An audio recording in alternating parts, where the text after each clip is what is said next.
Hi everybody, this is Clint Hajjar, and we're on week 4, ITL 512, and this is the final assignment.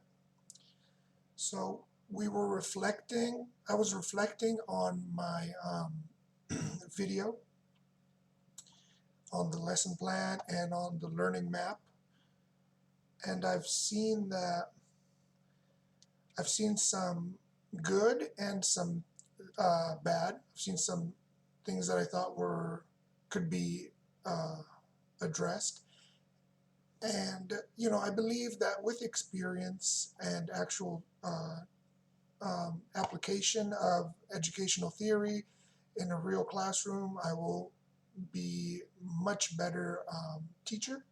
And um, we're going to keep on moving forward to make things better. So, in summary, we're going to be um, we're going to ensure that we're doing more differentiation. And we're going to give some examples of that in this video. I'm going to, uh, add more differentiation and inclusion into my next lessons.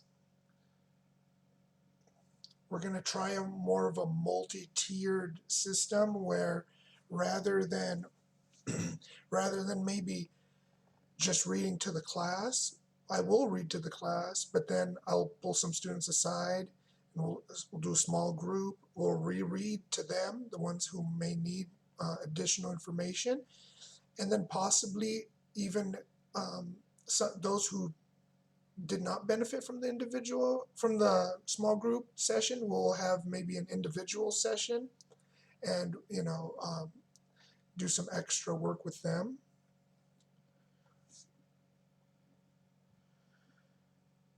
And then after I'm done with this Master's of Education and teaching credential, and I'm also currently working on an MBA at the same time, and I plan to maybe be a school principal one day. I know I do need some experience as a teacher, so I do plan to do that for a few years at least.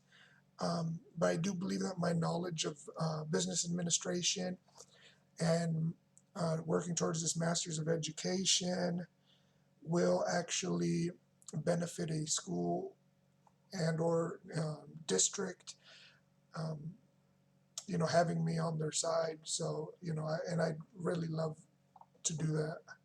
And that's my goal. That's my next steps in life.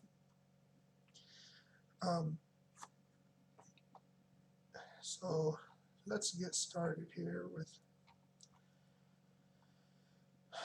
so as far as after reading the learning maps and going through and rewatching the video from the reading I'll Wait Mr. Panda book by Steve Anthony. I've noticed that I will need to clarify instructions um, prior to start prior to starting. Oh, no, I'm sorry.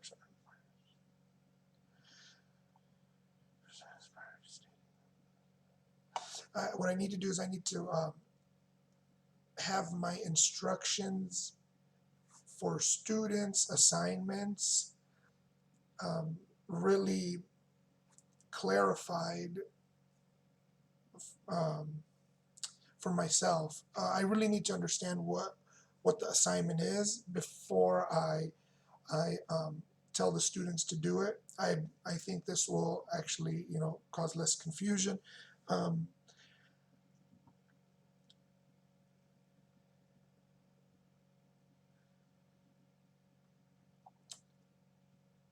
So yeah, what happened was I gave students, after I did the reading, I told students to go ahead and draw their favorite character, the setting, and a character they wish was in the story. And that might have been developmentally appropriate for the students, but at the same time giving other directions with those three direct, it just seemed like maybe it was too much and it was too clustered, too many instructions, and I don't believe that I got the results that I wanted from the assignment.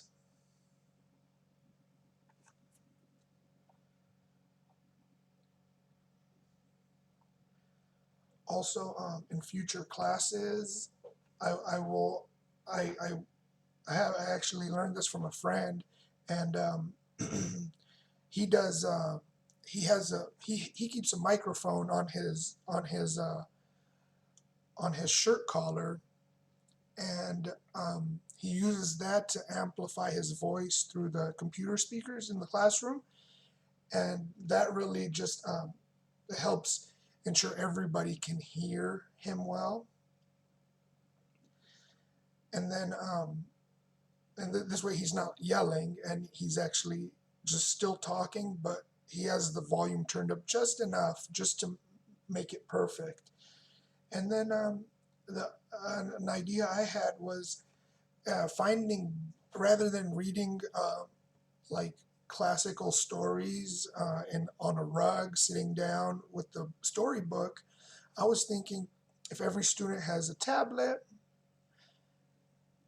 and I have one too, we can find stories that are online, digital stories, and as I read it, the students are flipping through the pages alongside me. This may help to keep students engaged in the context of the story. So, and possibly when I ask them questions, they'll have quicker, more accurate responses.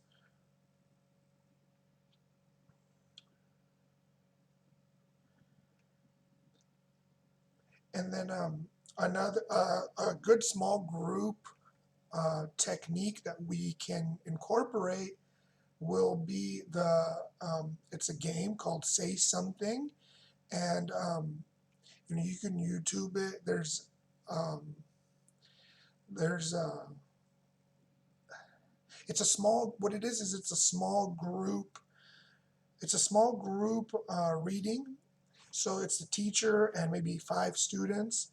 And what happens is each student has a copy of the book, and the teacher has a copy of the book. And they all read the book together. And after a page or two, whatever it is, students are silently reading these pages.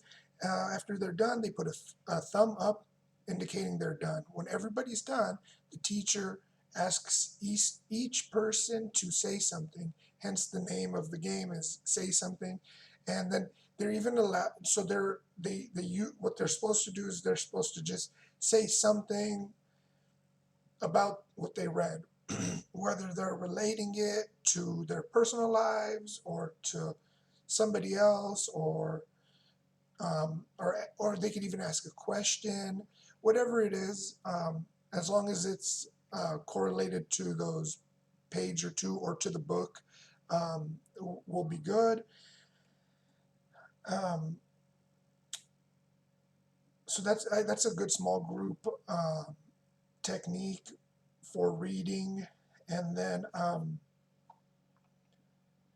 as far as like working on the individual learner, I thought that uh, whether we be reading the original, physical book, or whether we're doing the digital ebook, um, rather than the teacher reading the entire story, she or he can have a student read the story to the class, or help the teacher read the story to the class, and together the teacher and student, depending on the student's learning capacity, reading capacity, you know, Obviously what's appropriate, and have the student helping or the teacher helping the student read. So that's how we'll help the individual read, and then also grows their self-confidence in public speaking um, for later on in life.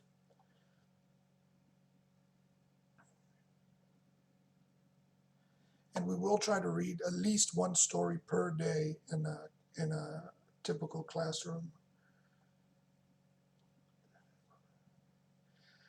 One thing that I haven't been doing, and I think should be good